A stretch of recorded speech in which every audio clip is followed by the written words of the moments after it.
Good morning, everybody. Mark Finan here in the home weather office on this Monday morning, September the 11th, 2023. This is the morning briefing coming to you from my home weather office. Whereas I look out the window, it's mostly sunny. Got a couple of clouds out there, but it's a good-looking day. I'll get to Northern California weather here in a minute, but I do want to start with what's going to be the main talker throughout this week weather-wise, and that is going to be Hurricane Lee. There has been a bit of a change in the last few model runs, and I'll show you why we've started to see a change in the projected path here that may impact parts of New England, perhaps by Saturday or maybe by early Sunday. So I'll show you the reasoning behind some of this potential change in the track that we're looking at. So let's just start with the satellite, and here is the hurricane. Right now, winds of 120 miles an hour. It is expected to strengthen a little bit here in the next 24 hours before it undergoes some further weakening. But as you can see, it is well north of Puerto Rico. It's not moving all that quickly right now, but that will be accelerating later on this week. It really isn't going to move that much over the next couple of days, just kind of slowly meander off to the west before it makes its turn to the north. Bermuda is right in here, and it still looks as though the storm is going to kind of thread the needle here, going between the Carolinas and Bermuda, right in this path right in here. So let me show you the latest from the National Hurricane Center. This is the latest update. And as you can see, winds of 120 miles an hour, moving northwest at just 8 miles an hour. The key day here is going to be Tuesday into Wednesday, when instead of this westerly path, we get this turn to the right. And that will make it from a major hurricane, Category 3, down to a Category 2, and eventually Category 1. You can also see how it really accelerates.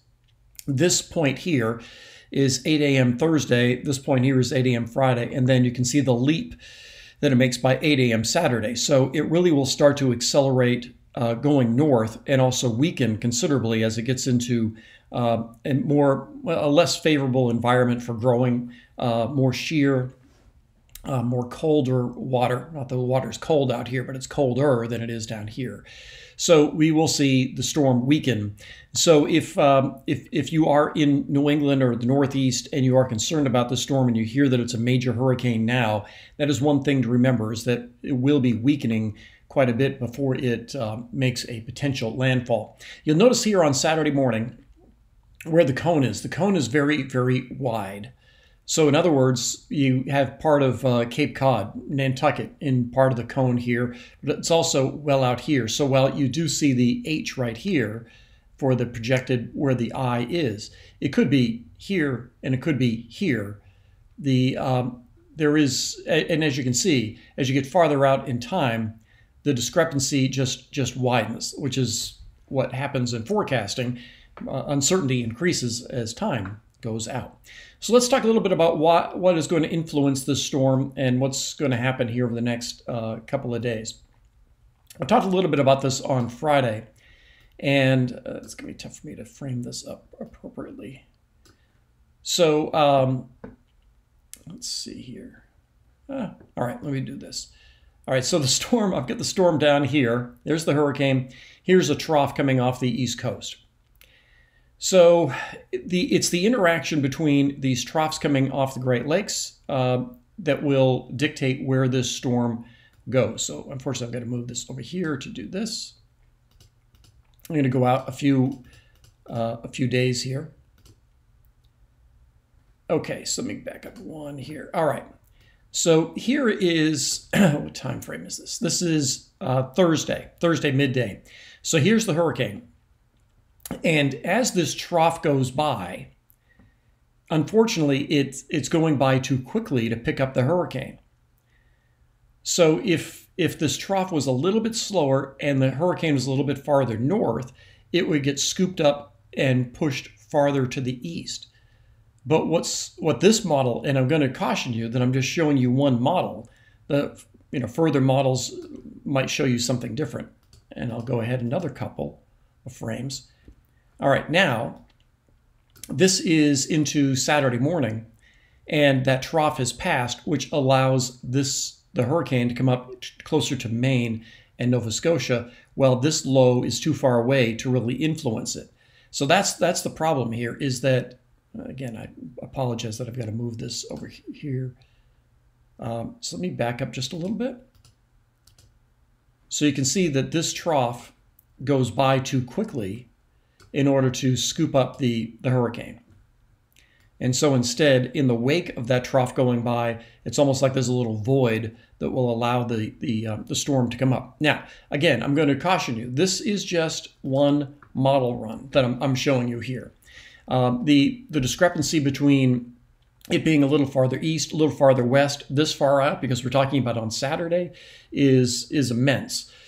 So for those of you from Cape Cod through Maine and Nova Scotia, I once again urge you to pay attention to your local meteorologists, your local National Weather Service office, and of course the Hurricane Center, which will be putting out watches, warnings, and advisories. I can show you how this looks graphically in terms of how the storm will look here. So this is on Wednesday. This is some rain going through New England as part of that, that little trough that goes by. And so once that goes by, then you start to see the isobars increase. This is Friday night, Saturday morning. This is Saturday morning. And you can see the hurricane here. Let me just move this just a little bit. So you can see the eye of the hurricane in here. Winds certainly impacting Cape Cod, Boston. They would be storm surge. I don't think would be much of an issue here because we mostly get offshore winds here in New England. And then if and again, this is just one model run. This is just one solution out of dozens.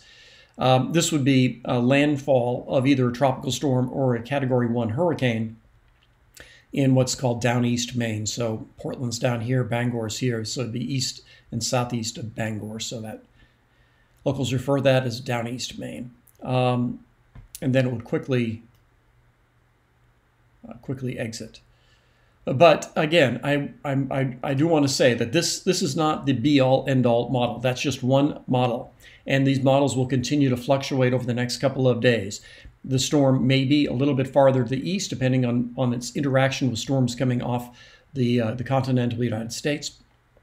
So for those of you, especially Cape Cod and into Maine and New Hampshire, just stay tuned to what may be happening.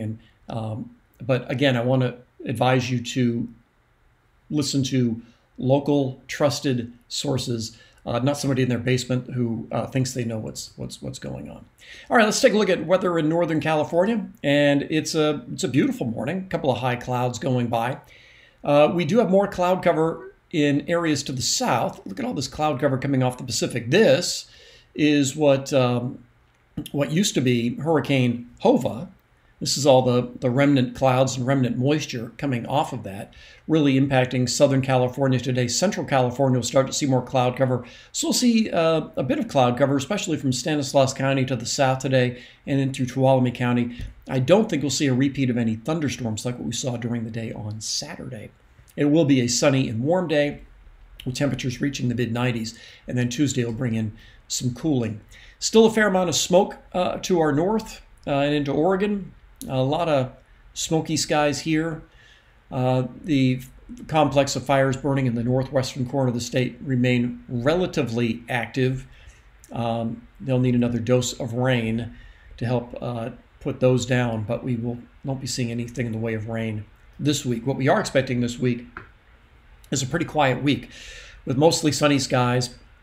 Temperatures warm today, mid-90s, kind of like what we saw over the weekend. A little bit cooler tomorrow, and then probably coming back into the low to mid-90s throughout the rest of the week. So a pretty quiet week for Northern California, but again, most of our attention weather-wise will likely be focused on the potential impacts of Hurricane Lee on the East Coast. So I hope that for those of you on the East Coast found that helpful, and for those of you in Northern California, you can just enjoy another beautiful day. That's everything I've got for you from the Home Weather Office this morning. I'll be in the office to do the news at 4, 5, 6, 7, 10, and 11. Have a good day. I'll talk with you later.